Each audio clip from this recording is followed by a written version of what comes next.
I am Negan, the TWD Universe podcast. My name is Adam Vale, and tonight I'm joined by Richard Bailey Jr. What's up, Rich? What's up, Adam? What's up, listeners and viewers? And Carlos Romero. What's up? Yo, yo, yo, what's going on? What's going on, man? What's going on is that we are here for Tales of the Walking Dead, episode 3D. So quick shout outs and thank you to everybody. It's always funny when this happens. Is that people just jumping on and they're watching this, or at least they're following us over on iTunes, on Spotify, and YouTube, which is great. And not just for us, but also for The Walking Dead in general. That shows there's still an interest, whether you want to goof on it with us or if you're actually interested to see where it's going. And hopefully it's progressing in a way that you will appreciate it, and then that it's not going down the drain like some of the shows like World Beyond. That was embarrassing, and that's done with, and thankfully that's done with, and thankfully those last two episodes of Tales of the Walking Dead are done. So quick little heads up that we will be doing pretty much a rundown of this episode and spoiling it. So if you have not watched the episode, you can go on AFC Plus right now. Sign up. I think it's like $4.99 still, and you can watch the episode. If not, you can wait till Sunday. I think that's when it's going to air, on Sunday. Yeah, Sunday. Yeah, right, Sunday, and you can check it out that way. But AMC Plus got a lot of cool stuff. We still have the Better Call Saul stuff. So if you haven't seen that, that's really cool. And got a few others. Was it Dark Winds? I think there's Dark Winds on there. Maybe it's not on there. I don't know. There's a bunch of other good shows on there that I've watched. All right. So, this is 3, 2, 1. Just want to give a heads up because some people, when they jump in and they're like, oh, what are they just going to discuss it? No, we're going to spoil the shit out of it. Okay. There you go. Boom. This was the episode that we were waiting for a bunch of reasons. One, hoping that this will be much better than the previous two episodes, which are hot garbage. I mean, it's just, especially the episode 2, that has to be the worst Walking Dead episode of any series I've ever seen. That was just, it was really bad. Don't even think about that again. I hope not. I hope they don't do some kind of tie-in on episode 6. But yeah, so the reason why we were so high on this and with expectations, hoping that it would work out, is that this is the Alpha one. This is a weird backstory mid-piece because we did get an episode of Alpha's backstory with her husband and Lydia in Walking Dead proper a few seasons back. But this gives a little more insight between the time of when she left the husband, that whole situation, and it was pretty dark and grim, and to the point where she met up with Beta. So we also find out, I don't recall them ever mentioning it before, her name is Dee, and that's the name of the episode. Am I missing something? Did they, at some point in Walking Dead proper, did they mention her name is Dee? I don't recall them mentioning her name in the regular show, but I would love to be proven wrong, but I just don't remember that. Yeah, well, go ahead, leave it over on YouTube if we missed that episode, if anybody paid attention, because I'm like, Dee, I was like, man, I don't think we've ever heard her government name like that. I mean, even if we did, I mean, Alpha seems like, a name that just sticks. So, And just and for this episode, we're just going to stick with Alpha. Just to go with it, because if just in case somebody jumps in, I'm like, Dee, who's Dee? What are you talking about? I don't know. Where's the Alpha one? I'm thumbs down this shit. Thumbs down. It's like, all right, they're talking about the wrong episode. Oh man, no. So this one was an interesting one. I told you guys off air, I was excited, and I like this episode. This is pretty much what I thought we were going to get with the Tale series. I thought this was the whole point of it. Tell us stories or expand on side stories for some of the main characters of the franchise. We've seen so many come and go. Remember Tyrese and a bunch of others that we wish they stuck around longer, or maybe we could have found some more info on them. And it never happened. For the longest time, remember from the governor from season 2, yeah, everyone swore he was going to come back. Remember, that was a big thing on Reddit. So no, he's coming back. The actor even said something. He's got some plans and And I think there was even a report someone saw him at an airport over in Atlanta, and people know that's where, in Georgia, that's where they filmed Walking Dead. And like, oh, he was there. He's got to be coming back. No, man, he's dead. He's not coming back. He's not coming back. But still, even then, though, he did get his own episode. You know, because Well, they did. his ending was kind of semi-ambiguous. I mean, he was definitely in trouble, but Oh it yeah, yeah. didn't. He definitely could have pulled what we just saw on Fear the Walking Dead with Madison, where she just magically survived a walker attack and an explosion. Yeah, so so yeah, like you, Adam. What I'm gonna give my initial thoughts of this episode. Rich, I know, has been highly anticipating my reaction to this. You know, I haven't been too fond of Tales of the Walking Dead thus far through the first two episodes. This was kind of make or break. And to my joy, I enjoyed this episode. I felt like this is, like Adam mentioned, this is exactly what we wanted from this show. Different points of view, different storylines. It doesn't even have to be Alpha. It could Mm-hmm. be Yeah. anybody. Uh-huh. Just to, Uh-huh. go away with the time loop gimmicks and the cheesy lines in the first episode and like that kind of stuff we can do away with. This is very, even though they didn't really expand on a lot of stuff because a lot of it was kind of ambiguous. I'm like, how the hell did they get on a boat and meet these people anyways? Well, that was on a swamp. Yeah. So it was in a swamp, but we'll get to that. But as far as this episode, it's really well self-contained. It goes through an actual story, a path, people going through the zombie apocalypse, and this is just a different way to tell a story, and without actually, sacrificing the integrity of what makes this show great. This could have easily been one of those last episodes that we saw from last season when they had a few that they were doing on the side. It was like, well, it's not really connected to the main story. They're going to be side stories. That's where we got the Negan story with his wife and all those. This could have been one of those as well. Because of the way it just put everything in perspective for the character. And it's like, you know who this is and you're going to watch this. This is something you want to know. And we heard about this a while ago. I think it was on Talking Dead, the actress. She went on Talking Dead. I don't want to please Alpha. I'm blanking on her name, and she had talked about it, and they hinted that she was coming back. She's like, "Oh, maybe you'll see me, maybe." And then we all assume maybe in like a flashback sort of way. Well, now we know it's not a flashback. It was like this side story piece, and it was fine. And so we'll just get into it. We'll just get, because there's not too much when it comes to this. Wait, go ahead. I do want to interject. And this could be taken as a positive or it could be taken as a negative. One of our complaints throughout the first two episodes was that they ended it open-ended. It's like, like, where did they go from here, or this? Same thing with this. It seemed like kind of like a setup for another episode. All the episodes so far have been like that. Yeah, exactly. Terry Crews and the other one, that whole that episode, they just went walking off. The same with the two ladies from the last episode, they just went walking off, which is why I have that fear they're gonna all combine. They're all gonna meet up somewhere. No, yeah, but that happens. Yep, I know.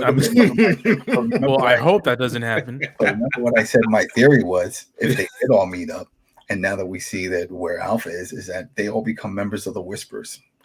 And that's it. So they're all there, and they've always been there. They could always play that joke on us. We're like, oh, Terry Crews and all them, and Olivia Munn, they've always been here. You didn't recognize them? Oh, no. The skin. Funny. I strongly doubt that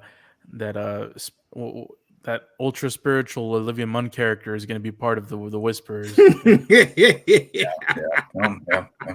They broke it down. So we'll just get into it. We'll just skim around because it's weird. When I looked at the timestamp, it was like maybe almost 15 to 20 minutes in, and it was still showing the opening credits. Like, when it's just showing the names and the writers and the cast. Yeah. What the hell? This shit's almost over. It's like you're still running this.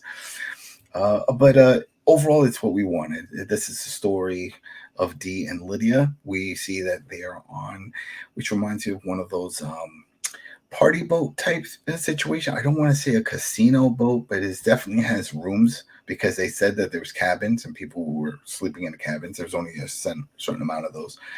So it's like a showboat. There you go. Remember those showboat type of things, right? So it's the boat cruises to nowhere, and it's over on a swamp, and it looks like it's being run by a woman who's either the fitness instructor of this boat or she is some sort, but she has everybody staying fit. She's doing an exercise class. And we see Dee is her and her daughter are part of the crew, but they're part of the maintenance. So similar to how we see with the Commonwealth, there's already like a structure here of or a hierarchy of what people are supposed to be doing. Because it's like, no, this is your job. You're cleaning around and doing that whole thing. Yeah, and it was interesting because they didn't go too much into it, but that's the way it looked and the way they explained with some of the other the people that were on. I was going to say characters, but not so much because they didn't really do anything. Well, it's just the background of the people that were there. They were just survivors. So it wasn't like they were all doing a fair share. It seemed like there was those who were just hanging out, surviving on here, and then there's the workers, right? Because it didn't seem like everybody was pulling their weight. When she was doing the exercise and hanging out with these people, it's like, oh, I'm gonna take care of them, take them on walks. We'll go on the land, take some walks, we'll come back, and I don't know. It was very weird, and how this boat and the whole system worked. But they didn't really spend too much time in that because it wasn't about that. It's about the relationship with Dee and Lydia. Go ahead. It was, we figured out that, there was a class system in this boat, but the way that it was presented by the leader, I forgot her name again. What is it? I think it's Brooke. I don't know why. Brooke or something. Yeah. Well, when she tried to portray it as like a sort of utopia kind of scenario where everything's great. We're doing yoga, we're dancing, doing all this, so having parties and stuff. We're dressing up. So so there's a lot of they have a bartender. Yeah, there was a lot of stuff going in the weeds that kind of came through fruition and reared its head in the entire episode at the end. But yeah, it was sort of a class system where there was the workers that kind of did the dirty work, and there was like sort of the upper class with the people that just chilled. For those listening, if you've ever been on a cruise, it was like with deckhands and that type of structure, as if that was still happening during this time period. It's like, yes, there's walkers, there's all this craziness, but you know what? We're going to still stick to that structure, right? The people that were here as guests are still the guests, and the crew, they're still going to be the crew. You're still going to mop the floors and clean up and do that type of stuff. And it looks like from the way they had worded, they brought on Dee and Lydia just because they felt bad for her because of her daughter. Lydia's younger here, and they felt bad. It's like, oh, we're going to take you in, but you got to do your part, that type of thing. And it's mainly a lot of back and forth. We see some flashbacks with the mom and then the husband, and we know that situation wasn't good, and with Lydia and how they had to leave. And if I remember right, the husband turned into a walker, right? She had to take him down. There was a lot of craziness going on. I feel like when it comes to that backstory, that was better portrayed in the Walking Dead episode that they had with her, because that really went more in depth on her personal life as opposed to this. This was more of like, all right, this is how she's trying to survive. And she was always trying to warn her daughter about don't get close to people, this and that, don't do that. And she's like, no, why are you being this way? No, she doesn't trust anybody. Alpha was already Alpha. And that's what I love about this. It wasn't, as we see the transformation for certain characters that harden in the post-apocalypse world. No, she instantly went into that mode once the poop hit the fan and stayed there. And that was the thing that we saw with Negan. Like he seemed like he just went in and snapped, and that now he is who he is. So for her to go down that road and just take that approach toward things, that's what this whole episode was about, is trying to rub that off onto Lydia. And I'll just get to the main meat and potatoes of this, because that's the turning point, is when she is out and about. This is Dee or Alpha walking around. She sees one of the other workers, and he's like doing some kind of little reflecting off to the mainland from the swampy area, right? He's like doing something with the mirror. It looks like he's sending a message, and she picks up on this. And it's like, what are you doing? And he drops it in the water. Like, oh, what are you doing? Nothing. I'm not doing anything. And then she sounds the alarm. She tells everybody. I want to keep saying Brooke. Sorry if it's not Brooke. It's coming off. I keep thinking Brooke. Tells her to come down. She comes down. It's like, what's happening here? It's like, hey, he's sending a signal to somebody on the mainland. He knows something. Something's going on. He's up to no good. And he's like, she's crazy. I'm not doing any of that stuff. I'm not. No, that's not happening. And then she's like, well, where's the other woman that was with you? You travel in twos. And that woman was further up, still on the boat. And the guy starts panicking, and she does take out the knife. That Alpha does. Why? I don't remember. I watched the scene twice, and I still don't understand why she took it out when she did. Any of you guys, do you know why she took out the knife? Well, she was always, prepared for the worst. I guess. The only reason why I'm saying is because he wasn't close to her.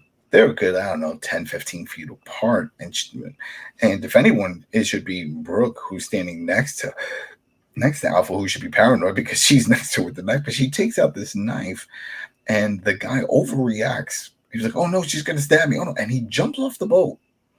He just dives off. And that was very suspicious right off the bat. I mean, we, as a viewer, we already know he's up to no good. He was sending some kind of message. So we definitely know that. It would have been cool if we didn't know, because then we could have said, well, she's going a little loopy because she's already telling the door, don't trust nobody. And now she's looking for faults in people. She's looking to find some issues. Maybe the guy was just looking and waving at, like, I don't know, shadows or whatever. Well, I mean, I think that scene was meant to show that, there already were people on board that had doubt in D, aka Alpha, as being a sane person, because the whole interaction she had with the bartender, who later is revealed to be somebody else that is very dangerous. But the way that they were reacting to her, it made her like an outcast. So when this happened, I think that was there to show, yes, people believe that she is crazy, and she made this guy jump off the boat. Yeah, it was weird. That was the one little part that threw me off, because she was like, and she even says, like, oh, he took it the wrong way. I mean, I just took out my knife. I was like, well, what other way is there to take it? You didn't have to take it. You're not cutting pineapples. I mean, there's nothing going on that required you to take a knife out. Like, hey, we're having this conversation. I'm accusing of this dude of doing some shady shit. Oh, by the way, I got this knife in it's just itching my back. Hold on, give me 1 second. Swing. I was like, yo, slow your roll. There was no need for that, but anyway, she did it, and the woman's reaction to the whole thing once the guy jumps, like, oh, great, now we lost another worker. Well, until we find somebody else, you're gonna be doing double duty, that type of thing. And remember, you're only here because of your daughter, and that situation. Man, yeah, I mean, for me, I would have preferred if they would have left a little bit more extent. What do you say? How do you say it? Mystery, or like mystery, or just suspense. That's the word. A little more suspense to the whole situation, because I feel like we got to the point where she sort of accused him, or she's accusing him of doing funny stuff. He threw that, was it a mirror or something into the water? He was doing like a reflection, it's what you would see on boats, almost like a Morse code type of thing, but like with the light. And it looks like he was sending some kind of message, and she noticed that, and he quickly threw the mirror in the water. Yeah. So she did that. He jumped out of the water, and then a few scenes later, like that wasn't even that many scenes later, the dude came back. I kind of wish there would have been more in between that period, where it's like maybe he didn't jump, and maybe he stayed for a little bit, and then she suspected him again, but she keeps looking crazy to the people. Yeah. There's no buildup. Like, within like 2 scenes after, then everything hits the fan, and we get to that right point. There wasn't. It would have been nice if we just saw little hints here and there. Something's happening. Maybe later on they see, where's the bartender? Oh, he's also, because there was another crew member who's missing. Yeah. It was another person, and the other two was like, oh yeah, well, we walked him back to his room. He was a little drunk, and that's all. It was the guy at the bar at the beginning. He was the guy that was drinking. Yeah. You know what I mean? It's like, but it none of that pans out. So then eventually, and the way that it happens, it's during one of the workout, the aerobics classes. And someone calls for the Brooke. I want to say, damn, we got to look at it. Can somebody really quick on IMDb, just because I feel like, just in case we're saying it wrong. All right, I'll check it out. Calls and says, hey, we got an issue over here. And we see the dude showed up. And he's back, and we see the bartender, and they got a bunch of other friends and guns. And they're talking about, we're taking over this ship. It's like, what do you mean? He's like, yep, that's it. We're taking over, and we're going to make space for ourselves. So I think he said there was a certain amount of them, like 6 or something. He said, well, we need those rooms. So we're going to have to eliminate. We're going to make the hard choice, something that you can't do. And we're going to start popping some off. And she's like, oh, no, we'll work something out. And it's like, don't worry about your position. We need pep. We need somebody that's going to perk these people up and stuff. But no, I'm going to start shooting people. So did that have a good transition for you? Because that was the one issue I had with this. And I get it. They're running short on time. They can't do a big buildup. It is Brooke. It is Brooke, right? Okay. Yeah. There we go. So they didn't have the time to do the buildup, but it felt rushed. Like this part, like all of a sudden you're in one room, next room, boom, that's it. This is it. We're done. And now we're going to start setting this place straight, and we're taking over. It felt like they set up, the beginning of the episode, that they're setting up the atmosphere really well. And then I just felt like the writers felt like, oh, we need to get from point A to point B real quick before this episode ends. And that's where they made that switch. And I'm like, like we kind of, turned on a dime like really quick. Yeah, it was a quick turnaround for them. So go ahead, Rich. I just want to make a quick comment. When things started to get chaotic, I think that's when the episode picked up. I do agree it was rather abrupt how they did that, but for me, I thought that was when it got very chaotic. I was more interested in seeing what was going to happen as a result of that. So I understand why they did it, but I do agree they could have did a better job of that. Because in my mind, I'm filling in the gaps again, like I seem to be with all these damn episodes. But I'm assuming that when the dude jumped in the water and he made it ashore, he says, I think they know. I think they're wised up to it. Now, she said that they weren't going to stay there forever, right? That they were going to take that party boat out of the swamp, that area. Because I know at some point when they wanted to look for the missing guy, and they're like, we don't have time for that. So I think they're running out of fuel. They're probably supplies. So they're moving from place to place, just stocking on supplies and fuel for. So that's the only thing I could think of is that when he made it to shore and so what happened, it's like that D, she saw me on this and this and that. So I don't think Brooke bought into it, but maybe she did. They may be moving. So it's either now or never, because it wasn't like a next day. It looked like within a few hours, maybe. Right, the same day that happened, the dude came back, and then you see that the bartender's there, and they want to take over this ship. That was the plan. And then he starts asking, "Where's Alpha, D, and Lydia?" He wants to know because he wants to get everybody together. And they're like, "Oh, we don't know," and this and this and that. And then he shoots one of them, and then one of the other guys there is trying to say, "Oh, take the other one. She doesn't do anything. She doesn't work, and she doesn't contribute." I mean, they were backstabbing each other left and right. But this is where we see Alpha coming in, like almost like a Rambo situation. She slices one dude's neck, she shoots another one.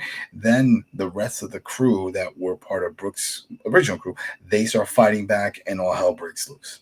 Right? There's fighting, there's shooting, there's all kinds of craziness. So I'm assuming that those are the other workers that were on this ship, and everyone's fighting.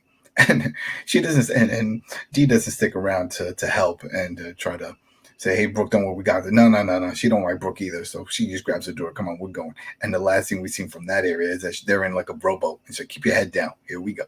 She's rowing away, and that's it for the party boat. I was hoping we'd see that place on fire. So what did you think of that whole little? That was the action scene, pretty much, for the episode.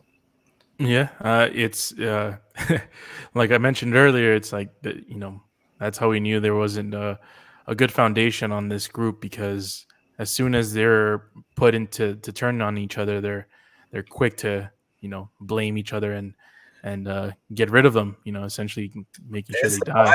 Everybody just wants to survive. Yeah, but I mean, it's like that. But we know that they're like I mentioned, they don't have a strong foundation, because we've watched over 8 seasons of a group that essentially would die for each other.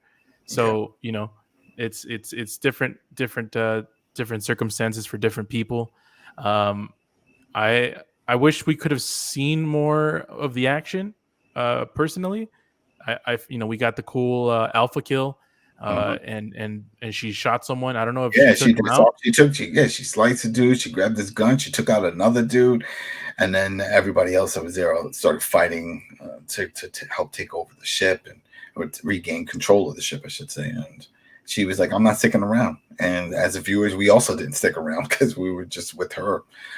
We're seeing through her eyes. So she leaves and we leave. Yeah. So we don't know what happened to that, but we'll get to some of that. So I want to ask a quick question before you move on to the next subject. I just want to ask a question of you both as well as the listeners and viewers.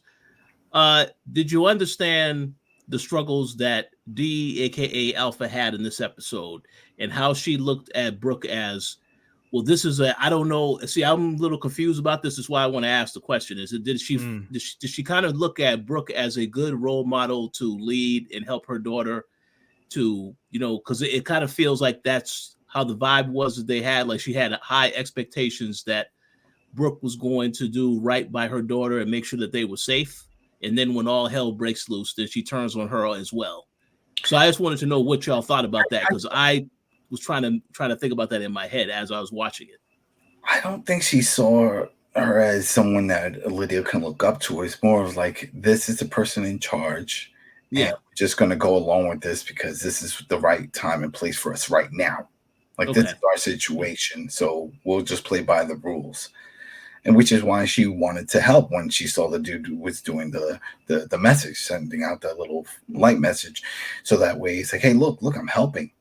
And instead it backfired and made her look like she's the problem. It doesn't help. She takes out a knife when they're having a discussion. I mean, do that right now. If you're ever just bored and you have a knife in your pocket and you're in a meeting at work, just take it out and see how the reaction of the room. I'm pretty sure it'll be the same here. Like, what the hell are you doing? That made no sense. See, I know Carlos is about to say something. I just want to make a quick comment. See, I thought that this Brooke character was a part of this episode to show that she instilled some positive qualities in Lydia, because throughout the entire Walking Dead series, she has struggles as well, whether or not to listen to her mom and try to go down a much different path. Well, so I thought to get in her ear, because there's some dialogue in between where she says, why is your daughter always scared of you? I've never seen a girl this scared of their mom, blah, blah, blah. Yep. Blah. Mm-hmm. And so she's playing that type of role, but then Lydia also could see that as, Alpha could also see that as a threat. It's like, you're taking my daughter. This is my daughter. You don't get involved in my daughter. Don't worry about that. I'll take care of my daughter. I don't want her to turn into you. I'm trying to teach her how to survive. Yeah. Mm-hmm. Yeah, so I got that.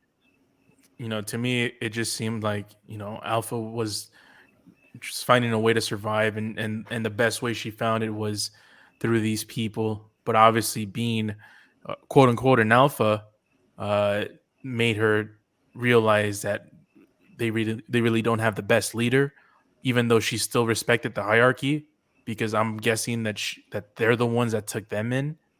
We didn't see that, but I guess it's an assumption that we have to make.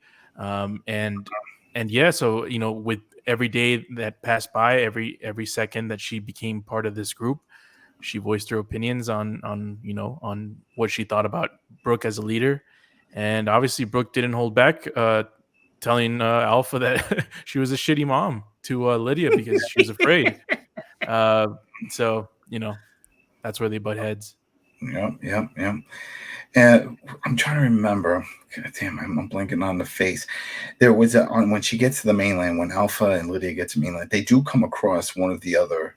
It's not Brooke, it's the other woman. There was another woman on the boat, right? That they come across that survived.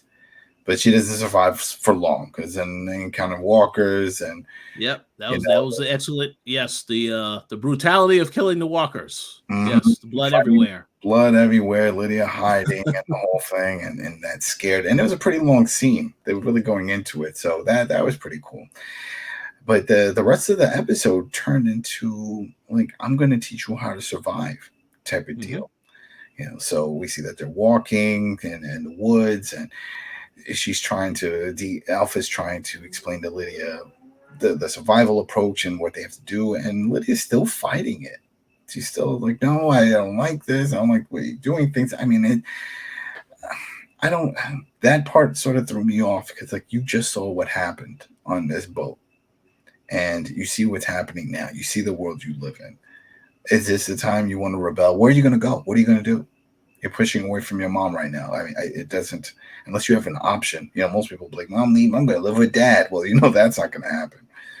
So what's, I don't know, but I get it. They want to keep showing this conflict just to show that it's always been there from what we see in The Walking Dead proper and how it pops up again. So it's not something that was new. This has happened for forever. It's always been a relationship. There's another good scene while they're still walking through the woods. You see a bunch of walkers coming. And this is where Alpha was like, you're going to kill him. You got to aim for the head. And she's like, no, I can't do this. I can't. You have to do this. You have to do this to survive. And it's like, no, I can't do it. I can't. And if I remember, she doesn't do it. Yep. She doesn't do it. You know, and Alpha does what Alpha does. But overall, that part, it was, I don't want to say it dragged, but I get it. They were telling the story. They were trying to tell that relationship, that backstory end of this, which I felt could have been spent more with the boat. Maybe more explaining how that got put together. And I also, on the flip side, understand why they didn't, because within like the first half of the episode, then it's over. They're done. You don't hear about them. You don't think about them. There was no reason to remember their names. They're all gone.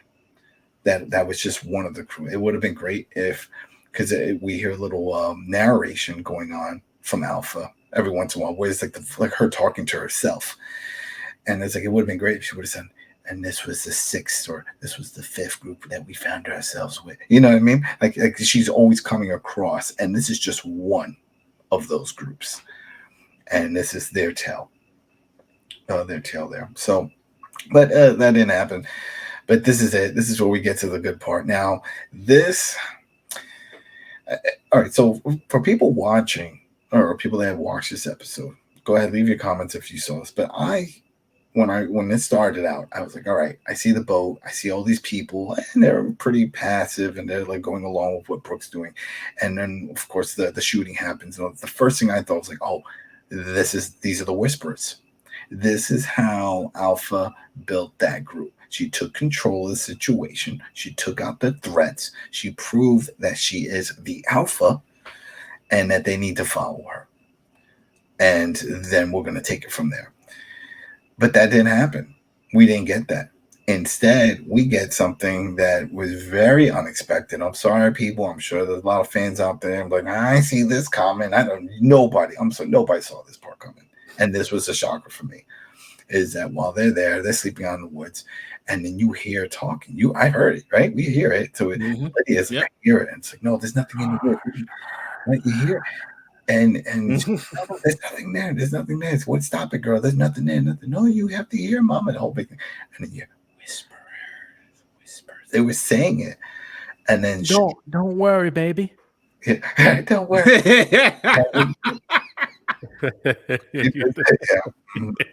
Oh boy, that accent she's putting on, because she's English. She has a British accent. So anyway, and then sure enough, we see coming out of the woods, Whisperers with the skin mask, and she said something. It was a woman that was in control of the whole thing, and said, "You can come with us," something to that effect. But she pretty much brings them in, and that's how that episode ends. So did she knock her out? Did she knock her out? Yeah. She did. Not for Alpha. That she didn't knock out Lydia. No, she knocked out Alpha. Okay. And that's what I was going to say. Let me make a quick comment here, and then we'll go back to you. Now, one thing that I did think was pretty shocking is that right before the Whisperers came, Alpha was considering killing her daughter. She had the knife around her neck. She was about to kill her because she thought that she was not ever going to listen to her. But then, as with fate would have it, the Whisperers show up. And to me, that is a bit of a criticism of the episode, because obviously when Alpha has that mask, she has the blonde hair. That to me is like the same blonde hair that this woman had that knocked her out. So I would like to know, did she take out her and eventually become a leader, which she did? And that's what I wanted to see. Yo, Rich, it's funny how the most interesting part of this storyline of the D / Alpha storyline we might not ever see. Yep. Because that's what I want to know. I'm with you. That wig looks exactly the same as the hair as the person that knocked out D was. And So that's like, why I said I don't think anyone saw this coming, because Alpha means the first. This is it. Just like anything, it's an Alpha. So she wasn't the first. There was already an Alpha. Yep.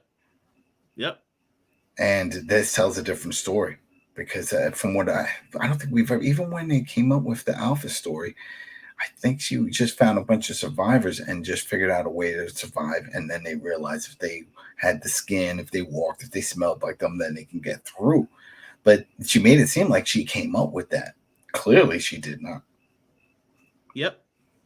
That would have made for a much better story, as Carlos said, if it was that she had to take out this other person that was Alpha. But I will say this. And Beta also, when they did Beta's backstory, he never mentioned that. Yeah, so, he didn't. So he was probably not there even when this happened. Yeah, no, I don't think he was there. So, but okay, so let me go ahead and say this now, since you're already close to the end of the episode. I thought the episode was good. I don't think this is the best episode. I think there's one episode in particular coming up. I think is going to be the better episode of this entire series. But the reason why I say the episode was good but still has some issues is because of the conflict I mentioned at the end. Because I definitely wanted to see what happened with Alpha after that. Because when she started telling the story at the very beginning, when this episode started, she said, "This is the story. This is the time that I died." She said something to that effect, and that was talking about this is when D died. Yeah. So when she got knocked out, that was the end of that character and the beginning of the other character fully as Alpha. So that's what I think they were doing.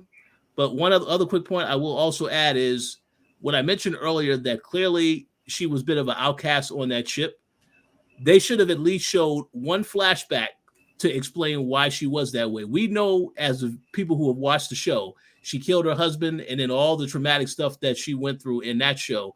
But someone who's coming in to watch this show for the first time, they're not going to understand that unless they go back and watch these other episodes to know that the character went through this stuff. They showed little flashes, like, a little quick flash, showing what's happening. And yeah.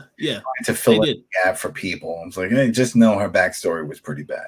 That's all you need to know. And that's why she's a hardened woman right now. Exactly. We get it. I get it. Yeah. So, but yeah, I think we might need a better explanation of that. I think to flesh out the story, because when it got to the very end of it, that was when I was interested, because just like you said, Adam, that she's not the Alpha. She became the Alpha eventually, but we're not going to get to see that story, unfortunately. Exactly. If there's any to be continued, this would have been it. Because it's like, all right, now this is the good stuff. Because now we want to know what happened. How did she become the Alpha? Did Beta help her? What's the structure at this point? Did she have to go through the whole initiation process and all that stuff that they were doing before? Don't know. We don't know. But clearly this just threw a whole monkey wrench in the process, because we knew her, at least for the show, how they depict her is that she's the Alpha. She's the first. She started it. Through Beta's story, she found him and did that whole thing, and he was there with her, because remember, she was with her daughter. She didn't have the whispers yet when she met Beta, because remember, she wanted to see his face. He was already covering his face. And then she looked at the poster there and said, "Oh, it's you." We just have to assume it's someone famous from that time and that universe there. So he was at some point like that. That's why I'm just trying to, because at first I was like, "Oh, well, he wasn't here. He didn't know anything." But no, if you think back in that episode, she's walking with Lydia. She looks for shelter. She finds him in the building. Boom. But then in this one, she bumps into the whispers already. There is no Beta. So then what? That sort of breaks that story then. It does break the story. So let me make this comment real quick. AMC, I don't know if you'll ever watch this video or listen to this, but I want to say this. If this show gets a second season, which it can happen, right? We need to get Beta's backstory, because just like you said last week, I think that would have been an excellent episode. And if I was in charge of this show, I would have had that story end at the very first time he meets Alpha, because they had that on the show when they met for the very first time. But have it show what happened to him, and then at the end of the episode, have it start at the moment where he met Alpha. That's how you tell a story, and you continue it throughout. So they definitely should do that if they get a season 2, because I think we need to see what happened with that character prior to all the stuff that happened in the show. And that's one of the things that we brought up in the last episode. It's like, what is this Tales of the Walking Dead? Everything is different. What's going on here? And one of the ideas that we had is that the writers came up with a bunch of different stories, and they're like, well, you know what? We'll make an episode of each one. We'll air it, and we'll see the reactions. And whichever one gets the best reaction, that's the one that we'll focus on and see if we can work something out and make a little mini series, or who knows, a whole spinoff could spawn from this. I don't know if this is enough for spinoff, but definitely for its own series. If they would have said, hey, we got a 6-part Whisper series about Alpha, I'm all in on that. I would have been like, yeah, let's do that. That makes perfect sense, because that was a big group. There was a lot of craziness going on in that. But they didn't do that. Instead, we have these, and then we have this other episode, and we're already halfway through. So we'll see what happens in the next one, and it pans from there. But I don't know. Carlos, anything else you want to say with this before we wrap this up? Because that's pretty much it. I feel like if this was the first episode, I would have felt a lot different about the trajectory of the show. But unfortunately, we had to slog through 2 episodes to get to one that I actually can say that I enjoyed. I mean, and like Rich said, this isn't the best episode, of The Walking Dead. It's no, I wouldn't even say it's great, but it was pretty good, and it was worth my time. The only thing that sucks is I still want to see what happens, right after. Mm-hmm. That's one of the bad things about this. It's a cliffhanger, and then you can't say it's like, oh well, this connects to The Walking Dead proper, so then just watch that. No, you can't, because this doesn't connect. We don't know. We know. Yes, we eventually know she became the leader of it because she became Alpha. But as we see here, there was someone else already in control. She was not the creator of this group. How did this come about that she ended up running this show? Like, even when she had that one-on-one time with Negan, when he was trying to get in her head, she still never mentioned any of what we just saw. Mm-hmm. And I just feel like you guys mentioned, and have been mentioning the last couple of episodes, it seems like that what they're doing with Tales, they're doing this open-endedness at the end of each episode, just in case Tales of the Walking Dead season 2 ever gets greenlit. And they'll continue these storylines, the Terry Crews storyline. Oh, I can't see that. No. Well, I'm saying that's why they made them open ended, so if people enjoy those episodes, then they can they can do a sequel to that. I just want to say I do hope that there's one episode where the main character doesn't survive, because this is The Walking Dead. Everybody can't make it to the end, so I hope that there's at least one episode where the main character doesn't make it out of the episode. And not this BS of live, die, and repeat. Yeah, that was. See, so and now I'm sort of. This throws out my theory that episode 6 was going to show all of them meeting up in some central location. I just can't, because then right now, from what we've seen, the Whispers, and what we know is that the Whispers is a dominant group in that area. So there's no way that the other 2 women, Terry Crews and Olivia Munn's characters, they're going to come across and be able to fight them off.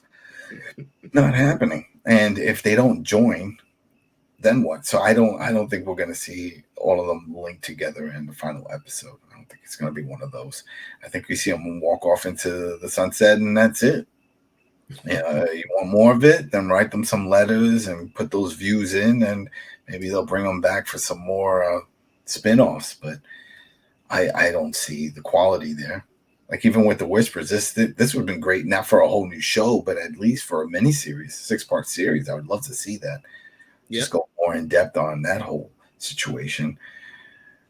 And I guess that's pretty much it for this episode, people. So overall, it's for the best out of the three, which some people may say isn't saying much, but it's saying a lot because this is a character we cared about. We like. She's interesting. She's a great actress. All this fit within The Walking Dead. It wasn't as weird and offbeat. Some people are like, oh, it's comical with the yeah, I guess, but it just there was an awkwardness for the first two episodes. Didn't feel right. This did not. This felt like right out of The Walking Dead. Like this could have easily, yes, this is The Walking Dead. I know. It was doom and gloom. No one's happy. Everyone's shady. It only took to get a character that's previously been on The Walking Dead for it to feel like it. That's it. And some actual craziness going on. So, people being shady and people being evil. And that was the whole thing with The Walking Dead. Robert Kirkman even said, as you'll watch this, or even when you're with the comic, the real villain is not the walkers. The walkers are just there. It's the people. And to see how people deteriorate and just the way they fall apart and cause problems. If everyone worked together, then probably wouldn't have it. But that's not how people are. Yep. That's not how things work. So it's all about people and relationships and how that spawns off. So it was good. That's it. It was good. So I'm looking forward to the next three. We'll see where it goes from there. I didn't see the preview. Did it look good for you guys, or they all sort of tease that it looks good, but then they happen, and I'm like, oh. So that's why I don't even like to focus on it because expectations. We've seen this with multiple shows. We're like, oh, did you see this scene in this? And next, that scene never comes to be, and that it was part of another episode afterwards. It's the way they, attach everything together just to throw you off. Mm-hmm. So. We'll see what happens. We'll see for episode 4. But all right, people. Thanks again for following and subbing over on iTunes and Spotify. That's I Am Negan. I think I forgot to mention the name of the show at the beginning, too. I was excited. Thanks again for the follows also on YouTube and the Koalition. That's where we're all from. Koalition with a K. So go to koalition.com. We cover TV shows, movies, games. We do a lot of reviews and interviews. There's plenty of content on there. So if you're finding us on YouTube, yes, there's a website. It's been around for, almost 15 years. Time is flying, man. Time is flying. All right. So, thanks again for everybody. It's always good with the sport. Tell your buddies just to brag about that Walking Dead is still on, just for the hell of it. Because so many times till this day, I tell people, like, oh, yeah, I covered sport. That's still around? What the hell? So it's still around, and as we all know, there's plenty of spin-offs. Some good, some bad, some really bad, and gone. So hopefully that's all we have. All right, people, have a great week, and look at the flowers.